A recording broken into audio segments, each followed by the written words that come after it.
Hello, everyone. Moving on with the objectives of advertising, where we left in the last video, we will pick it up from there.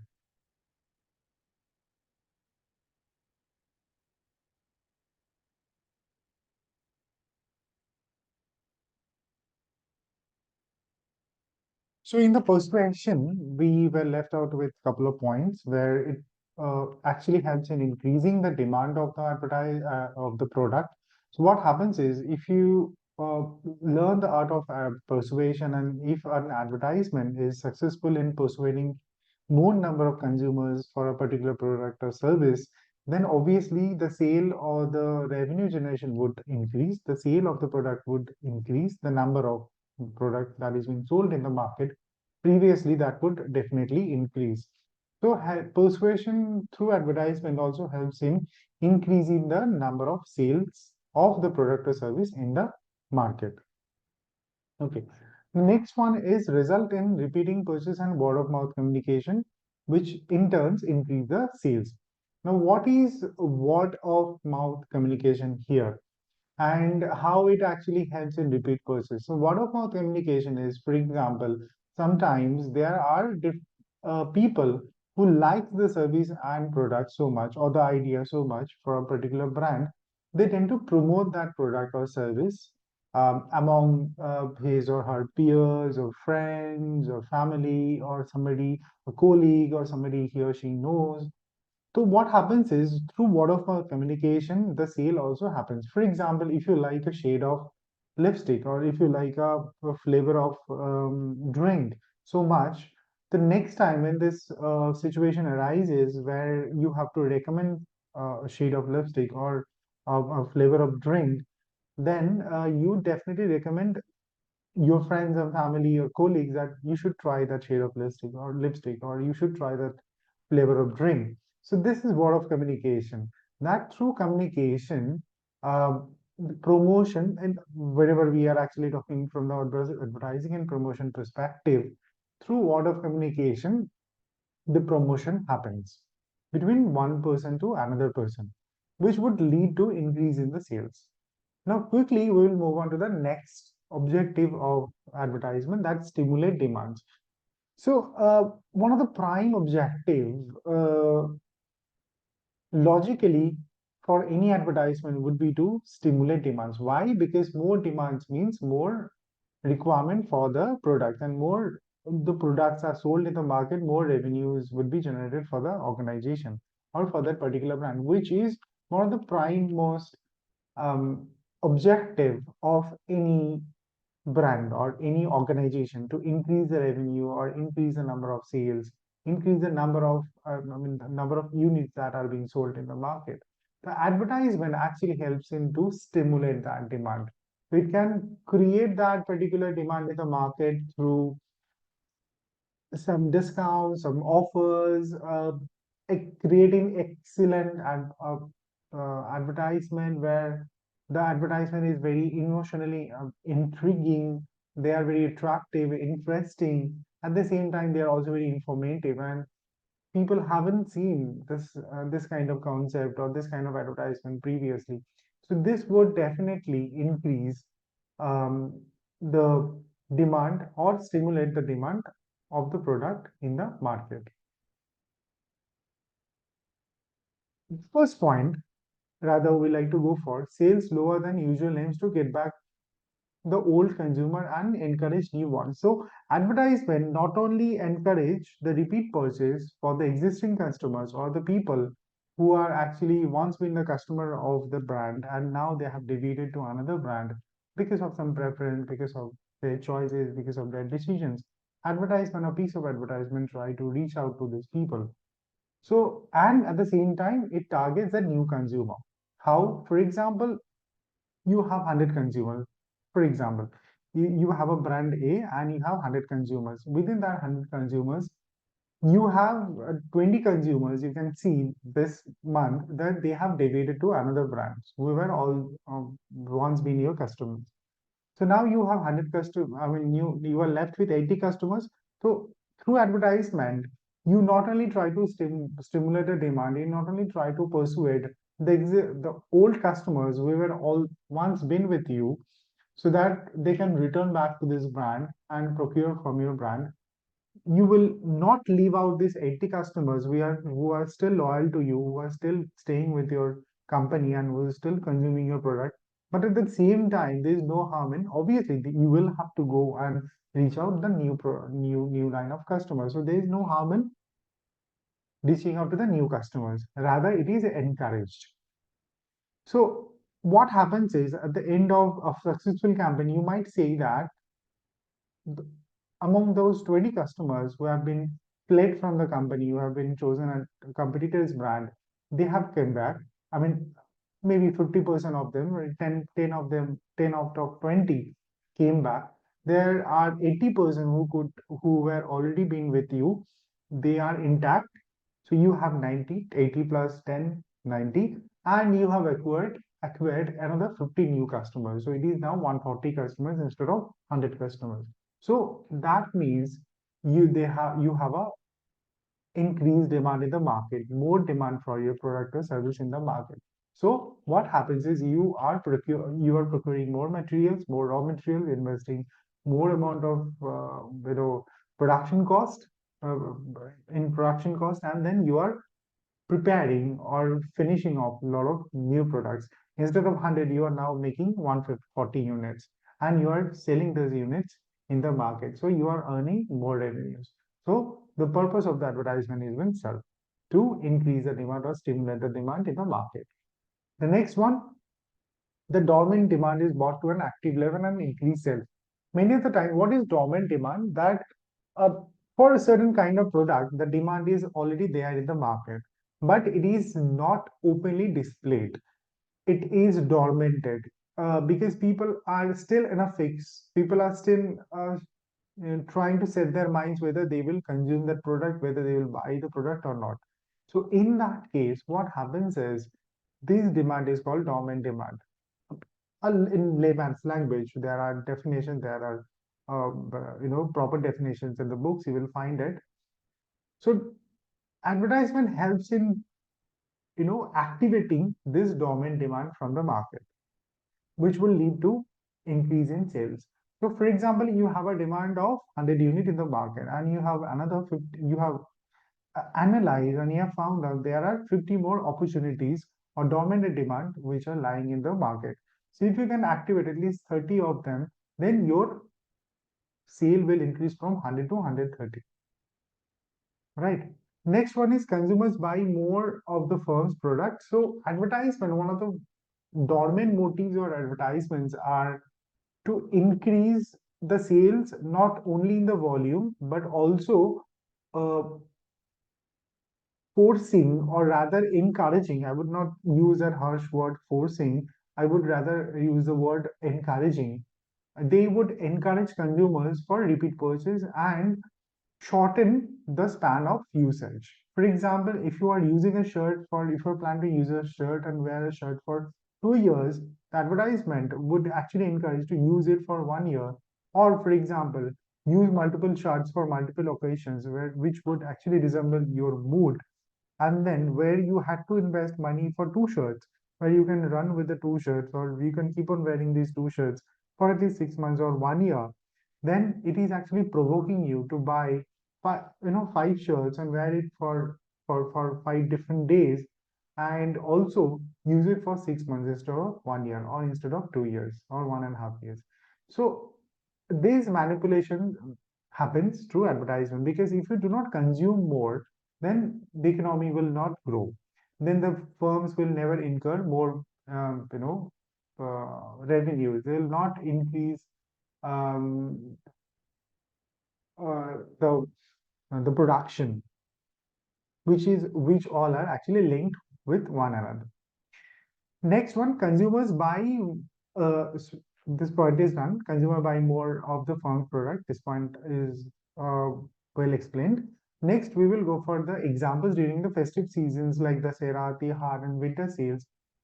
Advertisement works as a wonder. Advertisement help in stimulating demands in multifolded. How they do that? They do that through different seasonal discounts or different attractive schemes, buy one get one offer, buy one get two offer. There are bunch deals, there are bundle deals, there are different sort of deals, there are seasonal discounts, special discounts which are only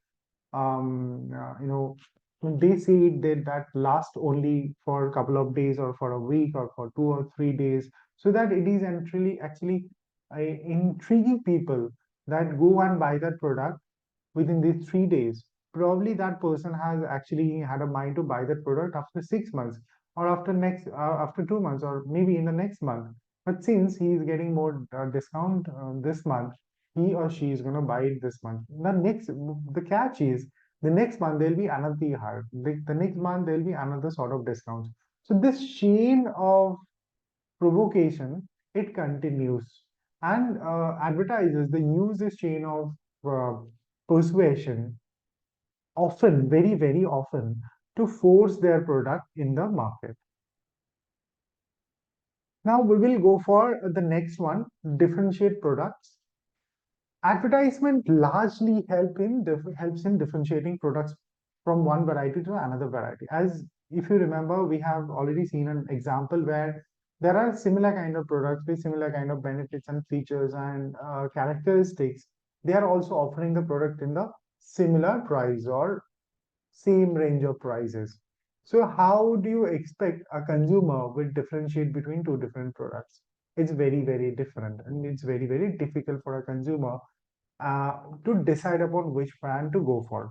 And they often get confused because since think about an example where you have five candies, which the five candies taste almost similar, the price similar, the packaging is also similar. Everything is similar. So you cannot uh, decide which one to buy from. For example, if you're buying it for the first time, you feel that I should try out all five, but I do not have money to buy all five. So I have to choose, I have the money to buy only one out of five. So it's very difficult for the consumer sometimes to choose from the alternatives.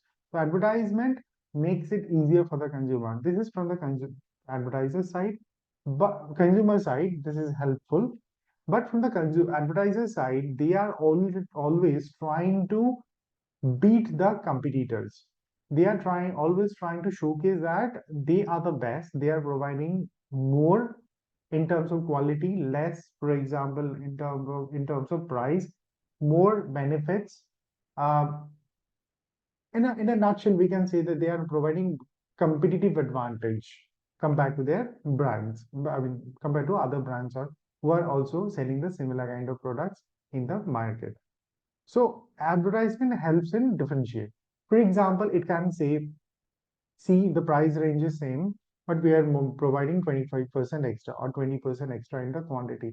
See, price range is same, but the quality is better. See, the quality is better, everything is better, but we are giving 10% discount on the price. So MRP stays same, but you are getting, if the product is worth 100 rupees and everyone is in the market is providing the product in 100 rupees and I'm providing the product in 90 rupees. Now do understand this price point, this price fight has many a time has been proved to be a winner. Because if you play with the price point, there's a tendency that people actually fall prey to it. Because when you have the similar kind of options in the market with a similar kind of flavor, similar kind of texture, packaging, and all, if one of the players they decrease the price even slightly, then it tends to that particular brand tends to uh, you know get a lot of or acquire a lot of customers and tends to enjoy market superiority for a certain period of time. Now what happens is if one player goes down with the price or reduce the prices in order to stay in the market, in order to stay and compete with this new price challenge, other brands many at the time they pulls down the prices as well. So it comes to that again it comes down to that point. So then they have to fight out with some other techniques because you cannot continuously lower the price, which will not even many times which will not even cover the average cost or marginal cost. So you cannot go down to your marginal cost or average, you cannot go down to your average cost. So you have to have a bracket there. So how you're going to play with it? You're going to play with different perspective. You can increase the quantity, but that also has certain limitations. I mean, you cannot provide them infinite, increment in the quantity with the same price, because that will lead to a loss for the organization, right? So what you're going to do is you can find out some other benefits. For example, you come up with a new variant, a new flavor, new fragment, new packaging, or for example, you can go for a bunch deal. You can go for buy one get one or buy one get two, or on any kind of deal that would increase the consumers to buy or procure that product. So the first point under differentiate product is many company competitors in the market. The firm can, there are many competitors in the market, and the firm can stand away from the crowd through differentiating the product. Through differentiating the product, I can actually tell my consumers that, okay, come and buy the product from me because I'm giving you certain extra, I'm giving you certain better, such thing, I'm giving you such benefits which are extra, right? The next one, offering features, functions, and benefits which are not offered by my competitors. So this is another good point. For example, this is falling under the competitive benefit section. So, if again there is a company A and company B and company C, and they are offering the same product with the same range, and suddenly company C comes up with a new variant. For example, all of these three companies, they were having one variant of the product. Now C comes up with five variants. Obviously, people will have more choice there. So maybe they are getting the same kind of product and same kind of benefits, but they're getting more choice to choose from, right? So obviously, a chunk of the people, chunk of the consumer would like to go for option C or the product C. Now, next point, next objective is reinforce the brand. As we mentioned that many times the brand actually suffer a lot of losses because various negative reasons, negative publicity, negative promotions, and all. So what happens is advertisement helps them to reinforce the brand. Uh, where such and certain situation comes in. How they're going to help it? They help it in providing damage control. For example, they bring in celebrities who would vouch for those particular brands. They bring in doctors who would vouch for that particular brand, especially where the brand has a clinical usage, where they can actually showcase the consumers, existing consumers, and their feedbacks, which are actually positive feedbacks through advertisements. So many times, brand helps into, the advertisement helps in repairing the damages or managing the damages for a particular brand. Now, reinforcing the brand. What is reinforcing the brand? For example, we have certain points. Once a purchase is made, the marketer can build a strong relationship with the customer by asking email, mobile number for follow-up on the new product arrival, sale, and discount. Relationship can be strengthened through reinforcing the brand and through advertisement. Now, through these one, I mean, how you're gonna make the connection with the consumers? You are reinforcing the brand. You're reinforcing the brand value through reaching out the consumers more prominently or more, I mean, directly. Now, think about a situation where I can give you a very nice example here. Which I remember.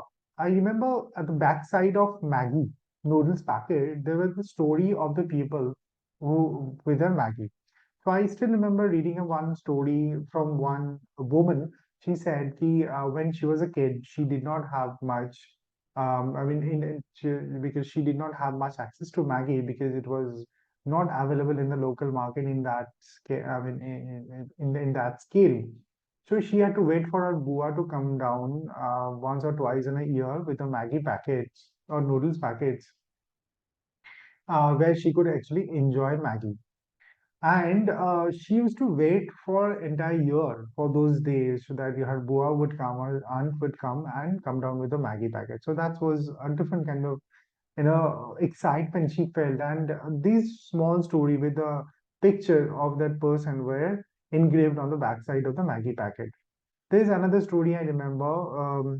This one is a hiker who went on to go for a hike, and at one altitude, nothing was available for food.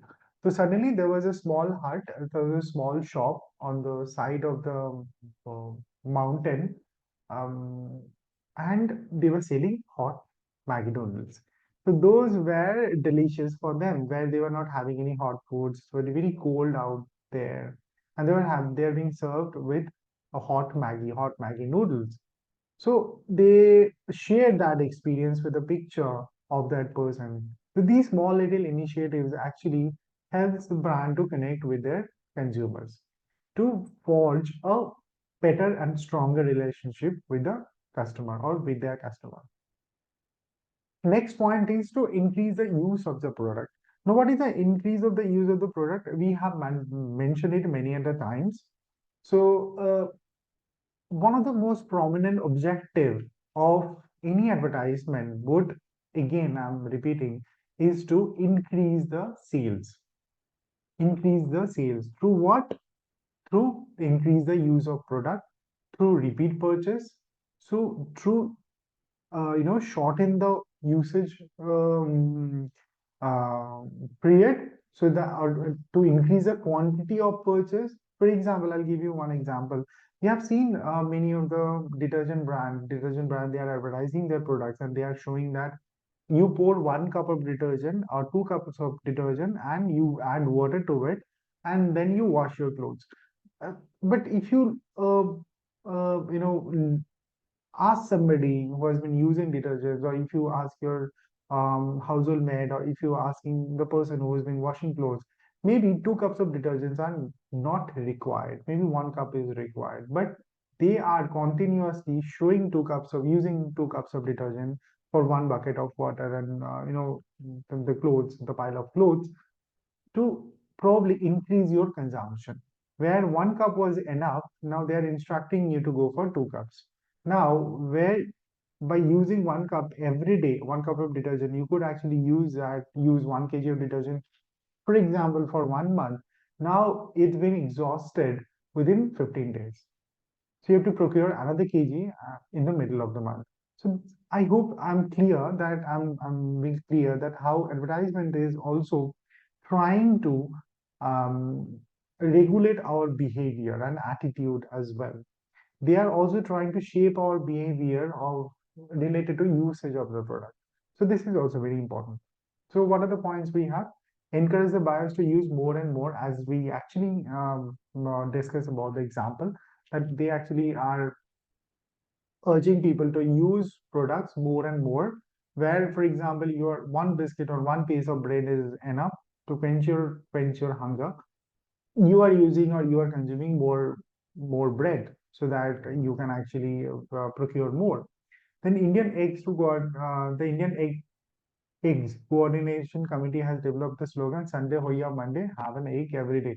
So see, I remember this campaign Sunday Hoya Monday, Rose Khao Ande. So I distinctively remember this campaign, which has been telecasted on television many a times. I still remember this jingle. So what happens is that every day having an egg may not be necessary for everyone, but they are making it necessary uh, so that the consumption of egg increases. Right. So this is one example. There are toothpaste. For example, many of the time the using of toothpaste is not required. If you brush your teeth with natural ingredients like salt or mustard oil, or for example, if you use neem ka dantan and all, then probably those are enough. So why do you use toothpaste, and that too in such different varieties? You get, white toothpaste, you get color toothpaste, you get charcoal toothpaste, you get, damage control toothpaste. Yeah, there are different varieties. But if you look at the ingredients, you will find the base ingredients all are almost same, right? So what happens is even for the kids, there are gel, there are colorful and very sparkly toothpaste are available because kids get excited seeing those toothpaste. So, but if you brush it even with your hand with proper natural ingredients, that would be enough to make your teeth stronger and remove all the germs, right? But why we are using it, and that too, for example, there are people who use different toothpaste for different occasions. And for example, in the morning they are brushing with one variety of toothpaste, and in the evening they are brushing with another variety of toothpaste. And for example, if you're going for 3 time brush, maybe at the night before you go for a sleep, you are using a different variety of toothpaste. So this is just the effect of advertisement, which would actually ask you to increase your usage. Next, to increase the frequency of the usage, as we mentioned that advertisement also mm, probe us to increase the frequency of the usage. For example, if you are using, as I said, the last example, toothpaste example, where we saw that 1 time or 2 time brushing is enough, but advertisement may say that you brush 4 times or 3 times in a day. So 3 times brushing means you are exhausting the brush. Not only that, you are using more amount of toothpaste. So advertising is actually telling you to increase your consumption. So increasing your consumption means more requirement of the product, more units of that product will be sold in the market. Next point, to increase the length of buying session. So what happens is, this is a very interesting case where previously you used to buy clothes and gifts for certain occasions. Now the occasions are being created. Right. How? Because there are sales offers. Previously, there used to be one-time sale, one-time mega sale in year, or seasonal sale during, Diwali's, pujas, or Christmas.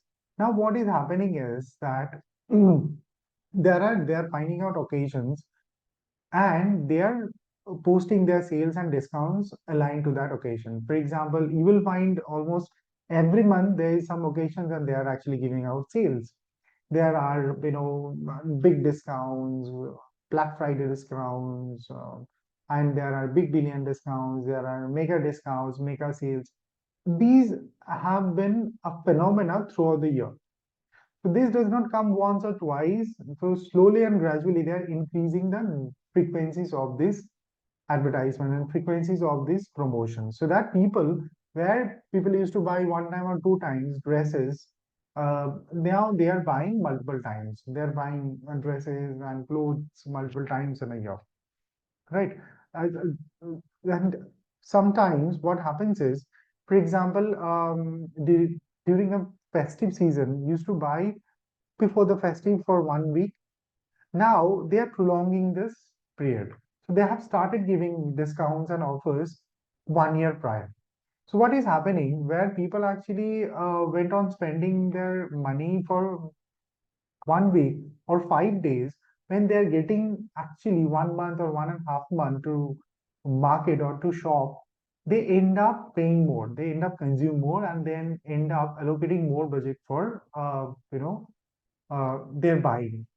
So what happens is, for example, you like a shirt, you buy it. If you have 1 week to decide, then probably you will go for two shirts. But if you have 1 week and 1 month or 1.5 month to decide, probably you bought two shirts in the beginning of the season, and in the middle of the season you feel like, oh fine, I found an interesting design of t-shirt. I'll go for it. At the end of the season, you might find that, okay, this t-shirt is very nice and I'm getting a very good discount on this, so let's buy it. So you end up buying probably four t-shirts or four shirts or four garments, right? So this is also because of the advertising, where they are actually trying to increase the number of um, purchase by extending the season. So that's it. That's the characteristics of advertisements. We will go on to our next module, next set of discussion in the next class. Thank you.